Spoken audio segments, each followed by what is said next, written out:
Good day to you all students. Today we will see the file handling exercise, that is from question 1 to question 10.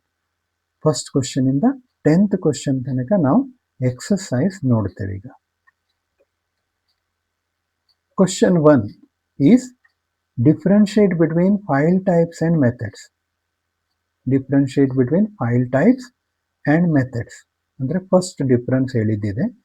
Text file ಮತ್ತೆ binary ಫೈಲಿಗೆ ನಾವು difference ಅನ್ನ first ಹೇಳ್ತೇವೆ. ಮೂರು ಇದನ್ನು ಕೊಟ್ಟಿದ್ದಿದೆ. There are three things they have given. One is text file versus binary file. Second one is read line versus read line method. Third one is write versus write line method. ಮೂರನ್ನ ಕೊಟ್ಟಿದ್ದಿದೆ, ಅದನ್ನು ನಾವು ನೋಡ್ತೇವೆ. First one, text file versus binary file. Text file stores the data in human readable form using characters. ನಮ್ಗೆ ಅರ್ಥ ಆಗೋ ಭಾಷೆಯಲ್ಲಿ store ಮಾಡ್ತಾ ಹೋಗ್ತದೆ ಅಂತೇವೆ. Each line ends with a new line character, that is \n. \n is taken as new line character, that is nothing but enter key ಹೊಡೆದಂಗೆ ನಾವು keyboard ಅಲ್ಲಿ. Example include .txt, .csv, comma separated value files ಅಂತೇವೆ that can be opened and edited using text editors. Binary file, it stores data in machine readable form, that is 0 and 1. That's why it is faster ಅಂತೇಳಿ ಹೇಳ್ತೇವೆ. Data is stored as raw bytes without new line conversion. Example include .dat, .bin file, image ಇರ್ಬೋದು, video ಇರ್ಬೋದು, that cannot be read directly in text editor. Text editor ಅದನ್ನೆಲ್ಲ open ಮಾಡ್ಲಿಕ್ಕೆ ಆಗೋದಿಲ್ಲ. Open ಮಾಡಿದ್ರೆ ನಿಮ್ಗೇನು ಕಾಣೋದಿಲ್ಲ. ಮತ್ತು ಓಪನ್ ಮಾಡಿ ನೀವೇನಾದ್ರೂ ಸ್ವಲ್ಪ ಡಿಲೀಟ್ ಮಾಡಿದ್ರೆ ಆ ಫೈಲೇ ಕರಪ್ಟ್ ಆಗಿಬಿಡ್ತದೆ, ಅಂದ್ರೆ ಆ ಇಮೇಜೇ ಓಪನ್ ಆಗೋದಿಲ್ಲ. ಆ ಟೈಪಲ್ಲಿ ಅದನ್ನು ಹೇಳ್ತೇವೆ. That is first difference, text file versus binary file. Second difference is read line versus read lines. Read line to read one line at a time from the file. Read line to read all lines from the file and return them as a list. Noted, that is a difference. ಒಂದೊಂದೇ line read ಮಾಡ್ತಾ ಹೋಗ್ತದೆ, direct display ಆಗಿಬಿಡ್ತದೆ. ಇಲ್ಲಿ ಒಂದೊಂದೇ line read ಆಗ್ತದೆ, ಆದರೆ ಆ ಎಲ್ಲ ಲೈನನ್ನು ಲೀಸ್ಟಿಗೆ ಡಂಪ್ ಮಾಡ್ತದೆ, ಲೀಸ್ಟಲ್ಲಿ ಸೆಟ್ ಮಾಡಿಡ್ತದೆ. ಅದನ್ನು ನೀವು ಇಲ್ಲಿ ನೋಡ್ಬೋದು. Example f.readline hello world \n. ಇಲ್ಲಿ f.readlines ಅಂತ ಕೊಟ್ಟಿದ್ದಕ್ಕೆ ಲೀಸ್ಟ್ ಅಲ್ಲಿ first line and the second line ಆ ಟೈಪಲ್ಲಿ ತೋರಿಸ್ತದೆ. That's the difference between read line and read lines. Write versus write lines method. Write, to write single string to the file, f.write hello \n. Perfect for writing individual lines or strings to a file one at a time. ಒಂದೊಂದೇ line ಅನ್ನು ಫೈಲಲ್ಲಿ write ಮಾಡೋದಿದ್ರೆ this is a best method. Write lines method writes a list of strings to the file. ಅಂದ್ರೆ ಬಹಳಷ್ಟು strings ಅನ್ನ ಬರಿಬೇಕು ಅಥವಾ ಒಂದು ಸೆಟ್ ಅನ್ನ ಬರಿಬೇಕು, ಒಂದು ಸೆಟ್ ಆಫ್ ವ್ಯಾಲ್ಯೂಸ್ ಅನ್ನು ಬರಿಬೇಕು ಅಂದ್ರೆ this is the best method. f.write_line hello \n python \n. Efficient for writing multiple lines simultaneously from a list or sequence ಅಂತ ಹೇಳ್ತೇವೆ. Question 2, essential file handling method. ಯಾವ್ಯಾವ ಫೈಲ್ ಹ್ಯಾಂಡ್ಲಿಂಗ್ ಮೆಥಡ್ಸ್ ಇದ್ದಾವೆ? One is open, second one is read, third one is seek and fourth one is dump. ಇದಿಷ್ಟನ್ನು ನಾವು essential file handling method. Open, it opens the file and returns a file object. Like file object equal to open file name, mode. ನಾವು ಯಾವ ಮೋಡಲ್ಲಿ open ಮಾಡ್ತೇವೆ ಆ ಫೈಲನ್ನು ಆ ಮೋಡಲ್ಲಿ open ಮಾಡಿ ಈ ಹೆಸರಿಗೆ ಸೇವ್ ಮಾಡಿ ಇಟ್ಕೊಳ್ತದೆ ಅನ್ನೋ ಅರ್ಥ. ಅಂದರೆ ನೀವು ಫುಲ್ ಪ್ರೋಗ್ರಾಮಲ್ಲಿ ಫುಲ್ ಫೈಲ್ ನೇಮ್ ಎಲ್ಲ ಯೂಸ್ ಮಾಡಬೇಕಂತಿಲ್ಲ, ಇದೇ ಫೈಲ್ ಆಬ್ಜೆಕ್ಟ್ ಯೂಸ್ ಮಾಡ್ತಾ ಹೋದ್ರೆ ಆಯ್ತು. That is the advantage. File object equal to open file name, mode. ಮತ್ತು mode may be W plus R plus A plus ಯಾವ್ದು ಬೇಕಾದ್ರೂ ಇರಬಹುದು. Then the read method. Read, to read the file contents entire file or specified number of characters. ಈಗ like ನಾನು 10 ಅಂತ ಕೊಟ್ಟರೆ 10 line ಅನ್ನಷ್ಟೇ, 10 ಕ್ಯಾರೆಕ್ಟರ್ನಷ್ಟೇ read ಮಾಡ್ತದೆ. File object dot read size ಅಂದರೆ 10 ಅಂತ ಕೊಟ್ಟರೆ 10 ರೀಡ್ ಮಾಡ್ತದೆ, 20 ಅಂತ ಕೊಟ್ಟರೆ 20 ಕ್ಯಾರೆಕ್ಟರ್ಸ್ ರೀಡ್ ಆಗ್ತವೆ. ಲೈನ್ ಅಲ್ಲ, ಕ್ಯಾರೆಕ್ಟರ್ಸ್ ರೀಡ್ ಆಗ್ತವೆ. ಬಟ್ ಸೈಜ್ ಅನ್ನೋದು ಏನೂ ಕೊಡಲಿಲ್ಲ ಅಂದರೆ ಫುಲ್ ಫೈಲೇ ರೀಡ್ ಆಗ್ತದೆ, ಇಲ್ಲಿ ಬ್ಲ್ಯಾಂಕ್ ಬಿಟ್ಬಿಟ್ರೆ. Third one, seek method. Moves the file pointer to a specific position. ಒಂದು ಕರೆಕ್ಟ್ ಪೊಸಿಷನಿಗೆ ನನಗೆ ಜಂಪ್ ಆಗಬೇಕು ಅಂದರೆ ಸೀಕನ್ನು ಯೂಸ್ ಮಾಡ್ತೇವೆ. ಇದು ಈಗ ಫೈಲಲ್ಲಿರೋ ಕಂಟೆಂಟ್ಸ್ ಅಂತ ಹೇಳಿದ್ರೆ ನನಗೆ ಈಗ ಬಂದ್ಬಿಟ್ಬೇಕು, ಅವಾಗ ನಾನು ಈ ಪೊಸಿಷನ್ನಿನ ನಂಬರ್ ಕೊಡಬೇಕು. 1 2 3 4 5 6 7 8 9 10 11 12 13 ಸ್ಪೇಸ್ ಹಿಡಿಬೇಕು. 13 ನಾನೇನಾದರೂ C13 ಅಂತ ಕೊಟ್ಟು ಕಾಮ 0 ಅಂತ ಕೊಟ್ಟರೆ ಈ ಸೈಡಿಂದ 13th ಪೊಸಿಷನ್ಗೆ ಹೋಗಿ ರೀಡ್ ಮಾಡ್ತದೆ ಅಂತ ಅರ್ಥ. Offset is number of bytes to move from where, that is nothing but ನಾವು ರೆಫರೆನ್ಸ್ ಅಂತೇಳಿ ಕಲ್ತಿದ್ವಿ ಹಳೆ ಚಾಪ್ಟರಲ್ಲಿ, ಹಿಂದಿನ ವಿಡಿಯೋದಲ್ಲಿ. From where 0 start 1 current to end. ಈ ಸೈಡಿಂದ ಆದರೆ 0 ಸ್ಟಾರ್ಟಿಂಗಿಂದ, ಎಂಡಿಂಗಿಂದ ರೀಡ್ ಮಾಡಬೇಕು ಅಂದರೆ 2 ಅಂತ ಹೇಳ್ತೇವೆ. ಕರೆಂಟ್ ಪೊಸಿಷನಿಂದ ರೀಡ್ ಮಾಡಬೇಕು ಅಂದರೆ 1. Then the dump method. It is used to store Python objects into a binary file. But we need pickle. Import pickle ಅಂತ ಮಾಡ್ಕೊಳ್ಬೇಕು. ಆವಾಗ ನಾವು ಡಂಪ್ ಯೂಸ್ ಮಾಡಿ ಆಬ್ಜೆಕ್ಟ್ ಲೀಸ್ಟ್ ಇರ್ಬೋದು, ಟಪಲ್ ಇರ್ಬೋದು, ಅದನ್ನು ಫೈಲಿಗೆ ಹಾಕಬಹುದು ಅಂತ ಅರ್ಥ. File object, pickle dot dump object, file object. Then the question 3. File modes and opening statements. ಇದರಲ್ಲಿ ಬೇರೆ ಬೇರೆ ಮೋಡ್ಸ್ ಯಾವುದಿದ್ದಾವೆ ಮತ್ತು ಓಪನಿಂಗ್ ಸ್ಟೇಟ್ಮೆಂಟ್ಸ್ ಹೇಗೆ ಯೂಸ್ ಮಾಡ್ತೇವೆ ಅದನ್ನು ನಾವು ನೋಡ್ತೇವೆ. ಅದ್ರ ಬಗ್ಗೆ ನಿಮ್ಮ question ಕೊಟ್ಟಿದ್ದಿದೆ.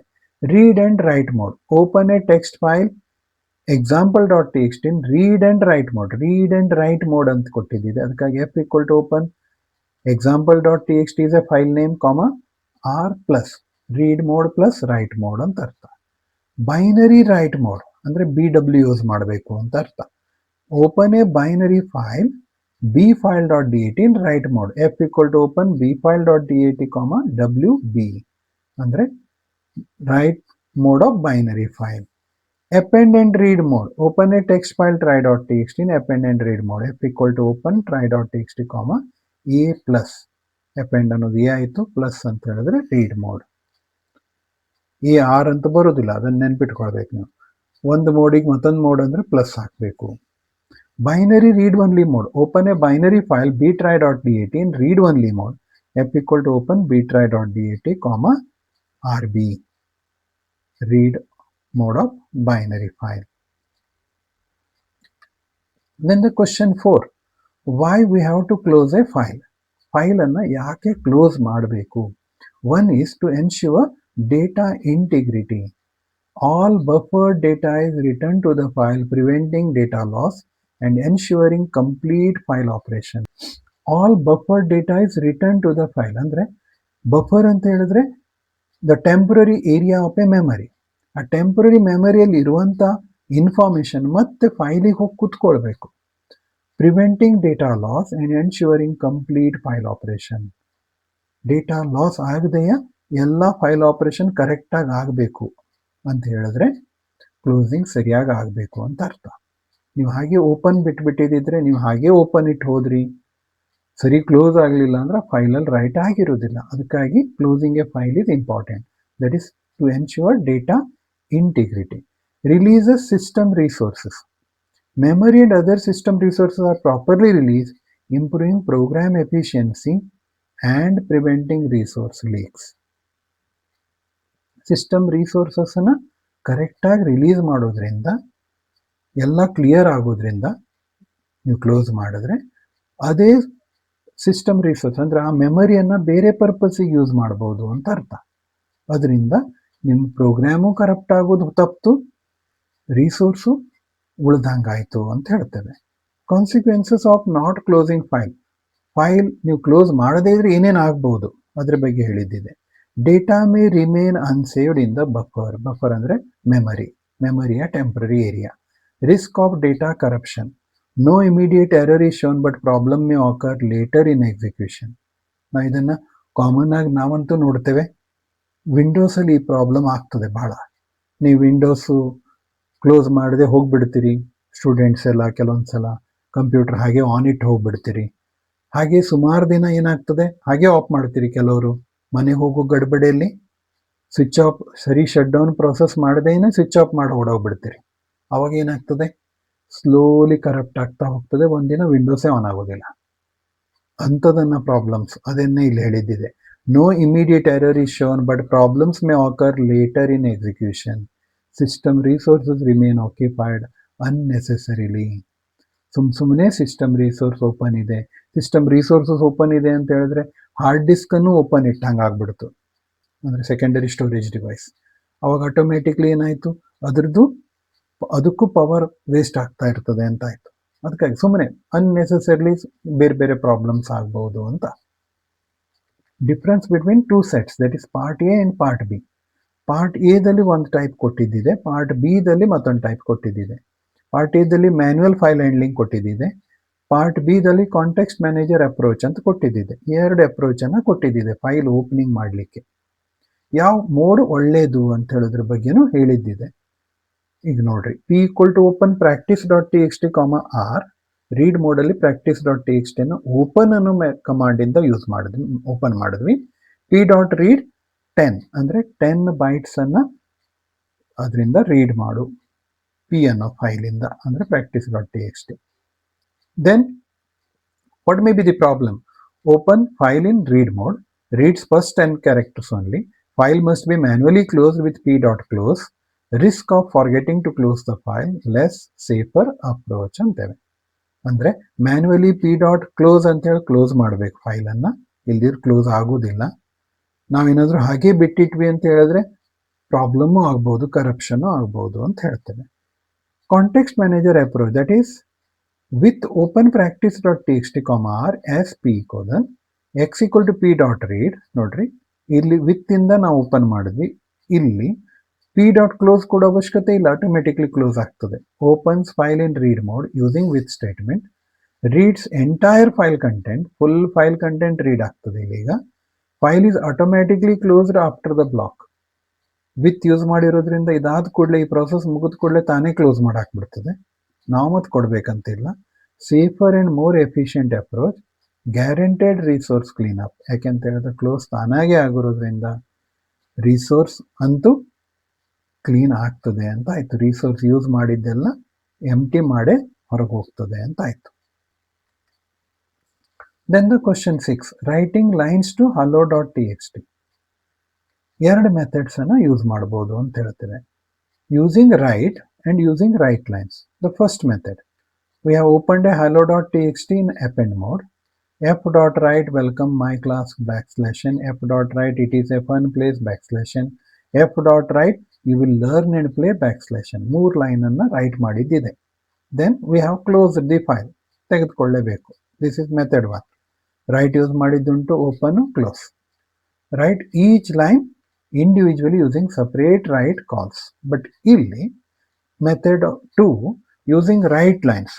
f is equal to open hello.txt, a append mode ಅಲ್ಲಿ f.write lines ಇಲ್ಲಿ ಲೀಸ್ಟ್ ಕೊಟ್ಟಿದ್ದಿದೆ, ಬೇಕಾದ್ರೆ ಈ ಲೀಸ್ಟ್ ಅನ್ನು ನೀವು ಮೇಲ್ಗಡೆ ಕೊಟ್ಟಿದ್ದು ಇರಬಹುದು. ಇಲ್ಲಿ ಲೀಸ್ಟ್ ಕೊಟ್ಟಿದ್ದಿದೆ, f.close, ಫೈಲು ಕ್ಲೋಸ್ ಆಯಿತು. ಇದರಿಂದ ಅಡ್ವಾಂಟೇಜ್ ಏನಾಯಿತು ಅಂದರೆ ಲೀಸ್ಟನ್ನು ಬೇರೆ ಪರ್ಪಸ್ಸಿಗೆ ಯೂಸ್ ಮಾಡ್ಬೋದು ಮತ್ತು ಒಂದೇ ಸಲ ಎಲ್ಲವನ್ನ ಡಂಪ್ ಮಾಡಿಬಿಡ್ಬೋದು ಫೈಲ್ ಒಳಗೆ. That is the advantage. ಮತ್ತು ಲೀಸ್ಟನ್ನು ಇಟ್ಕೊಂಡಿದ್ದಕ್ಕೆ ಮೆಮರಿಯಲ್ಲಿ ಇಟ್ಟು ಡೈರೆಕ್ಟಾಗಿ ಫೈಲಿಗೆ ಡಂಪ್ ಮಾಡೋದ್ರಿಂದ ಫೈಲ್ ಓಪನ್ ಇರೋ ಟೈಮ್ ಕಡಿಮೆ ಆಯಿತು. That may be the advantage. Writes all lines at once using list of strings with write lines. Both methods append to the file, so existing content is preserved. The write lines method is more efficient for writing multiple lines simultaneously. Then the question 7, file operations in Python. 2 file operations ಅನ್ನು ಹೇಳಿದ್ದುಂಟು. Program to open hello.txt in read mode and display the content. File is equal to open hello.txt, read mode. Data is equal to file.read. File.read ಇಂದ read ಮಾಡು. Print the contents of hello.txt. Print data file.close. Direct ಆಗಿ file ಇಂದ read ಮಾಡಿಕೊಂಡು ಡೇಟಾದಲ್ಲಿ ಹಾಕೊಂಡಿದ್ದುಂಟು, ಅದನ್ನು display ಮಾಡಿದ್ದುಂಟು ಅಷ್ಟೇ. Direct we have closed the file. Difference, if the file was opened in write mode instead of append mode, ಅವಾಗ ಏನು problem ಆಗ್ತದೆ? ಇದು 2ನೇ ಕ್ವಶನ್, ಅದರಲ್ಲಿ 2ನೇ part. New data is added at the end of existing content ಅಂತ ಹೇಳಿದ್ರೆ ಪ್ರತಿಯೊಂದು ಲೈನು ಹೊಸದಾಗಿ ಕೊಟ್ಟಿದ್ದು ಆ್ಯಡ್ ಆಗ್ತಾನೆ ಹೋಗ್ತದೆ ಆ ಫೈಲಲ್ಲಿ. ಇಟ್ ವಿಲ್ ಆ್ಯಡ್ 1 by 1 ಅಂತ ಅರ್ಥ. ರೈಟ್ ಮೋಡಲ್ಲಿ ಓಪನ್ ಮಾಡಿದ್ದಿದ್ರೆ ಪ್ರತಿ ಸಲ ಏನು ಹೊಸದು ಕೊಡ್ತೇವೆ ಅದು ಓವರ್ ರೈಟ್ ಆಗ್ತಾನೆ ಹೋಗ್ತದೆ, ಹಳೆ ಡೇಟಾ ಸಿಗೋದಿಲ್ಲ. ಓಕೆ, ಅಂದರೆ ಪ್ರತಿ ಸಲ ಹೊಸದಾಗಿ ಫೈಲ್ ಕ್ರಿಯೇಟ್ ಮಾಡಿ ಅದರೊಳಗೆ ಡಂಪ್ ಮಾಡ್ತಾ ಹೋಗ್ತದೆ ಅಂತ ಅರ್ಥ. Question 8. User input to file processing. Accept sentences until user types end and then save to the file. ನೋಡ್ರಿ, with open user sentences dot TXT ಒಂದು ಫೈಲ್ ನೇಮ್ ಕೊಟ್ಟಿದ್ದಿದೆ. ರೈಟ್ ಮೋಡಲ್ ಓಪನ್ ಮಾಡಿದ್ದಿದೆ. While true S equal to input enter sentence or end to stop. If S equal to end break F dot write S plus back slash N.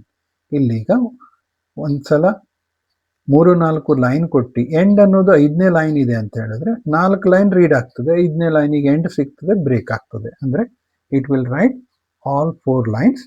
ಮತ್ತೆ ಪ್ರತಿಯೊಂದು line ಅನ್ನ ಬರಿಬೇಕಾದ್ರೆ ಅದು ಎಂಡಿಗೆ ಏನ್ ಮಾಡ್ತದೆ, back slash ಅನ್ನು ಹಾಕಿಡ್ತದೆ. ಒಂದು ಲೈನ್ ಬರೀತದೆ, ಬ್ಯಾಕ್ ಸ್ಲ್ಯಾಶ್ ಅನ್, ಮತ್ತೊಂದು line back slash ಅನ್, ಆ ಟೈಪ್ ಅಲ್ಲಿ. ಎಂಡ್ ಅನ್ನೋದು ಸಿಕ್ತು ಅಂತ ಹೇಳಿದ್ರೆ it will stop. Then display only those sentences that begin with upper case letter. Print sentences starting with uppercase letter with open user sentences dot txt comma r as f colon. For line in f colon,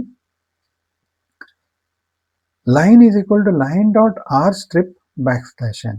ನೋಡ್ರಿ, ಈಗ ಇಲ್ಲಿ 4 line ಬರ್ದಿದ್ದಿತ್ತು. ಆ 4 line ಅಲ್ಲಿ ನನಗೆ first character upper case letter ಇದ್ರೆ ಅದಷ್ಟೇ display ಆಗಬೇಕು. ಅದಕ್ಕಾಗಿ ಏನ್ ಮಾಡಿದ್ದಿದೆ, with open user sentence dot T X T comma R read ಮೋಡಲ್ಲಿ ಅದನ್ನು ಓಪನ್ ಮಾಡ್ಕೊಂಡ್ವಿ. ಮತ್ತೆ ಅದಕ್ಕೆ ಹೆಸರೇನು ಕೊಟ್ಕೊಂಡ್ವಿ, ಎಫ್ ಅಂತೇಳಿ. That means F is nothing but user sentences dot T X T. For line in F ಅಂತ ಹೇಳಿದ್ರೆ ಫಸ್ಟ್ ಲೈನ್ ಆಫ್ ಎಫ್ ಅಂತ ಅರ್ಥ. Line is equal to line dot R strip back slash N. ಅಂದ್ರೆ ಎಂಡಿಗೆ back slash N ಇದೆ ಅಂದ್ರೆ ಅದ್ರ ಒಂದು line ಅಂತ ಆಯ್ತು. ಬ್ಯಾಕ್ ಸ್ಲ್ಯಾಶ್ ಎನ್ ಇರೋ ತನಕ ಅದಕ್ಕೆ ಬರಿಬೇಕಾದ್ರೆ ಕಂಟಿನ್ಯೂಸ್ ಬರ್ದಿದ್ದಿರ್ಬಹುದು. ಆದ್ರೆ ನಮಗೆ ಹೆಂಗ್ ಲೈನ್ ಅಂತ ಗೊತ್ತಾಗ್ತದೆ, ಬ್ಯಾಕ್ ಸ್ಲ್ಯಾಶ್ ಎನ್ ಅನ್ನು ನಾವು ಹಾಕಿಟ್ಟಿದ್ದೇವೆ, ಕರೆಕ್ಟ್. ಅದಕ್ಕಾಗಿ ಅದು ಒಂದು line. Line dot R strip ಅಂತ ಹೇಳಿದ್ರೆ ರೈಟ್ ಸೈಡ್ ಇಂದ ಬ್ಯಾಕ್ ಸ್ಲ್ಯಾಶ್ ಎನ್ ಏನಾದರೂ ಸಿಕ್ಕಿದ್ರೆ ಅದನ್ನು ಒಂದು ಲೈನ್ ಅಂತ ಕನ್ಸಿಡರ್ ಮಾಡು. Length of line greater than 0 ಅಂದ್ರೆ ಅದು ಬ್ಲಾಂಕ್ ಅಥವಾ ಏನೋ ಇಲ್ಲದೆ ಇದ್ರೆ ಗ್ರೇಟರ್ ದೆನ್ 0 ಅಂತ ಹೇಳಿದ್ರೆ ಅಟ್ಲೀಸ್ಟ್ ಒಂದು ಕ್ಯಾರೆಕ್ಟರ್ ಇದೆ ಆ ಲೈನ್ ಅಲ್ಲಿ ಅಂತ ಹೇಳಿದ್ರೆ. And line of 0 dot is upper case ಇದೆ ಫಸ್ಟ್ ಲೆಟರ್ ಅಂತ ಹೇಳಿದ್ರೆ ಆ ಲೈನ್ ಅನ್ನ ಪ್ರಿಂಟ್ ಮಾಡು. ಯಾಕೆಂದ್ರೆ ನಮ್ಗೆ ಹೇಳಿದ್ದೇನಿದೆ, display only those sentences that begin with upper case letter. Then the question 9, that is pickling in Python. Pickling is the process of converting a Python object into a byte string so that it can be stored in a file or transmitted. Transmitted ಆಗಬೇಕಾದ್ರೆ byte stream ಅಲ್ಲಿ ಇದ್ರೆ, complex operations ಅಥವಾ ಏನಾದರೂ ಇದ್ರೆ byte stream ಅಲ್ಲಿ ಇದ್ರೆ ಅದನ್ನು ಬೇರೆಯವರಿಗೆ ತೆಗೆದುಕೊಳ್ಳಿಕ್ಕೆ ಆಗೋದಿಲ್ಲ ಅಂತ ಅರ್ಥ. ಆದ್ರೆ ಪಿಕ್ಲಿಂಗ್ ಮಾಡ್ಲಿಕ್ಕೆ ಸೀರಿಯಲೈಸೇಷನ್ ಅಂತೇವೆ, ಅನ್ಪಿಕ್ಲಿಂಗಿಗೆ ಡಿಸೀರಿಯಲೈಸೇಷನ್ ಅಂತೇವೆ. ಅದಕ್ಕೆ ಡಂಪ್ ಅನ್ನೋ ಮೆಥಡ್ ಯೂಸ್ ಮಾಡ್ತೇವೆ, ಇದಕ್ಕೆ ಲೋಡ್ ಅನ್ನೋ ಮೆಥಡ್ ಯೂಸ್ ಮಾಡ್ತೇವೆ. ಇದನ್ನೆಲ್ಲ ನಾವು ಕಲ್ತಿದ್ದೇವೆ ಲಾಸ್ಟ್ ಕ್ಲಾಸಲ್ಲಿ. ಮತ್ತೊಂದ್ಸಲ ಅದನ್ನು ಬೇಕಾದ್ರೆ ನೋಡ್ಕೊಳ್ರಿ ನಿಮ್ಗೆ ಮತ್ತೆ ಡೌಟ್ ಇದ್ರೆ. Detailed explanation. When you use pickle.dump object comma file, the Python object is serialized into bytes and written into a file. Later, when you open that file in binary read mode and call pickle.load file, the byte stream is read and reconstructed back into the original Python object ಅಂತೇವೆ. ಅದಕ್ಕೆ ನಾವು ಡಿಸೀರಿಯಲೈಸೇಷನ್ ಅಂತೇವೆ, ಅದನ್ನು ಅನ್ಪಿಕ್ಲಿಂಗ್ ಅಂತ ಹೇಳ್ತೇವೆ. This is useful for storing complex data like lists, dictionary, custom objects in files or sending over the networks ಅಂತೇವೆ. ಒಂದು ಕಡೆ ಮತ್ತೊಂದು ಕಡೆ move ಮಾಡ್ಲಿಕ್ಕೆಲ್ಲ best method ಅಂತೇವೆ. ಆದ್ರೆ ಈ ಕಳಿಸ್ಬೇಕಾದ್ರೆ ಸೀರಿಯಲೈಸೇಷನ್ ಮಾಡ್ತೇವೆ, ಮತ್ತೆ ಆ ಸೈಡಲ್ಲಿ ಡಿಸೀರಿಯಲೈಸೇಷನ್ ಮಾಡ್ಕೊಳ್ಬೇಕು, ಆ ಟೈಪ್ ಕಾನ್ಸೆಪ್ಟ್. ಅದನ್ನ ಪಿಕ್ಲಿಂಗ್ ಅಂತ ಹೇಳ್ತೇವೆ. Question 10, writing records to binary file. ನಿಮ್ಗೊಂದು ರೆಕಾರ್ಡ್ ಆಫ್ ಇನ್ಫಾರ್ಮೇಶನ್ ಕೊಟ್ಟಿದ್ದಿದೆ. ಏನೇನು ಕೊಟ್ಟಿದ್ದಿದೆ, item number, item name, quantity, price, ಇದನ್ನಿಷ್ಟನ್ನ ಫೈಲಲ್ಲಿ ಡಂಪ್ ಮಾಡ್ರಿ ಅಂತ ಹೇಳಿದ್ದಿದೆ. ಅವಾಗ ನಾವೇನು ಮಾಡಬೇಕಾಯಿತು, import pickle, because we have to write it in binary file. Binary ಅಂತ ಹೇಳಿದ್ಕೊಳ್ಳೆ ಪಿಕಲ್ ಬೇಕಾಯಿತು, ಬೈಟ್ ಸ್ಟ್ರೀಮಿಗೆ ಕನ್ವರ್ಟ್ ಮಾಡ್ಕೊಳ್ಬೇಕು. Then with open items dot bin comma W B, write in binary mode as B F. N is equal to int input enter number of records. ಈಗ ನಾನು 2 ಅಂತ ಹೇಳಿದ್ರೆ 2 record ಆಗ್ತದೆ, 4 ಅಂದ್ರೆ 4 record. I in range N, I ಅಂತ ಹೇಳೋದು 0ದಿಂದ ತೆಗೆದುಕೊಳ್ತದೆ up to n-1. ಅದು ಇಲ್ಲಿ ನಾನೇನಾದ್ರೂ 4 ಕೊಟ್ಟಿದ್ದಿದ್ರೆ 0, 1, 2, 3 ತನಕ ತಗೊಳ್ತದೆ ಅಂತ ಆಯ್ತು. Print F record i+1. This is to display. 0 ಇದ್ರೆ ಇದು 1 ಅಂತ ತೋರಿಸಿದ್ರೆ ಒಳ್ಳೇದು ಅಂತ ಯೂಸರ್ಸಿಗೆ ನೋಡೋನಿಗೆ. ರೆಕಾರ್ಡ್ 0 ಅಂದ್ರೆ ಅವನಿಗೆ ಅರ್ಥ ಆಗುವುದಿಲ್ಲ ಅಲ್ವಾ, ಅದಕ್ಕಾಗಿ ರೆಕಾರ್ಡ್ 1 ಅಂತ ತೋರಿಸಲಿಕ್ಕೆ i+1, that is 0 + 1, it will show it as a 1. Then the item number, first we are taking first item number. Maybe for example, if the item number is 1, we will take item number as 1. Item name, maybe we will take powder. Item name is powder. Quantity, input enter quantity, that is maybe we will take 2. Price, float input enter price per item, maybe I will take price as 50 rupees 50 paisa, 50.50. Record is equal to item number, write the item number, item name, quantity, price. That means we are taking it as a set. Curly ಹಾಕಿದ್ದಿದೆ ಅಂದ್ರೆ set ಅಲ್ಲಿ ತೆಗೆದುಕೊಂಡಿದ್ದಿದೆ. pickle dot dump that whole set into bf, that is nothing but items dot bin file ಅಂತ ಅರ್ಥ. ಇದು first part, writing records into binary file. ರೀಡಿಂಗಿಗೆ ಮತ್ತೆ second part ಇದೆ, ಅದನ್ನು ನಾವು ನೆಕ್ಸ್ಟ್ ಸ್ಲೈಡಲ್ಲಿ ನೋಡ್ತೇವೆ. Read and display the records. Print all records from the file. Binary ಫೈಲನ್ನು ರೀಡ್ ಮಾಡಿ ಅದನ್ನು ಡಿಸ್ಪ್ಲೇ ಮಾಡಲಿಕ್ಕೆ ಹೇಳಿದ್ದಿದೆ. With open items dot bin RB as BF while true. Then we have taken try ಅಂತ ಹೇಳಿದ್ರೆ end of file error exception, end of file exception ಅಂತೇವೆ.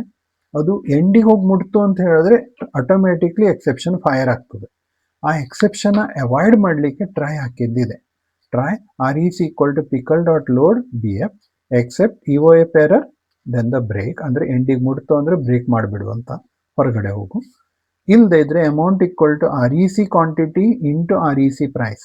Record ಏನು ತಗೊಂಡಿದ್ದಿದೆ ಅದನ್ನ ಇಲ್ಲಿ ಮಲ್ಟಿಪ್ಲೈ ಮಾಡು. ನಾವೀಗ ಫಸ್ಟ್ ಒನ್ ನಾವು 1 ಅಂತ ಕೊಟ್ಟಿದ್ವಿ, ಕರೆಕ್ಟಾ?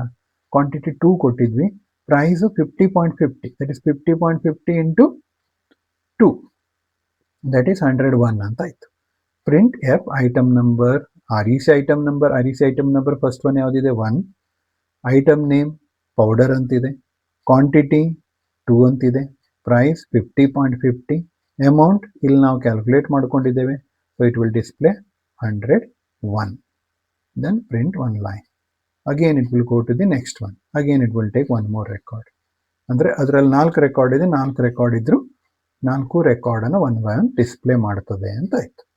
That is to display the record. Clear? So the exercise is over. ಇದರಲ್ಲಿ ಮ್ಯಾಕ್ಸಿಮಮ್ ನಿಮಗೆ ಏನು ಬರ್ಬೋದು ಅದ್ರ ಬಗ್ಗೆ ಎಕ್ಸರ್ಸೈಸ್ ಕೊಟ್ಟಿದ್ದಿದೆ. ನೀವು ಎಕ್ಸರ್ಸೈಸನ್ನು ಪರ್ಫೆಕ್ಟ್ ಮಾಡಿದ್ರೆ ಅದ್ರ ರಿಲೇಟೆಡ್ ಎಲ್ಲದೂ ಕವರ್ ಆದಂಗಿದೆ. ಜಸ್ಟ್ ನೀವು ಒಂದ್ಸಲ ಚಾಪ್ಟರ್ ವೈಸ್ ಅದನ್ನು ನೋಡಿದ್ದಿದ್ರೆ ಸೆಕೆಂಡ್ ಚಾಪ್ಟರ್, ಆಮೇಲೆ ಇಲ್ಲಿ ಎಕ್ಸರ್ಸೈಸ್ ನೋಡಿದ್ರೆ ನಿಮ್ಗೆ ಪರ್ಫೆಕ್ಟ್ ಆಗಿಬಿಡ್ತದೆ. ನೆಕ್ಸ್ಟ್ ಕ್ಲಾಸಲ್ಲಿ ನಾವು MCQ ಸ್ವಲ್ಪ ನೋಡಿ ಮುಂದಿನ ಕ್ಲಾಸಿಗೆ ಹೋಗ್ತೇವೆ. Thank you students. God bless you.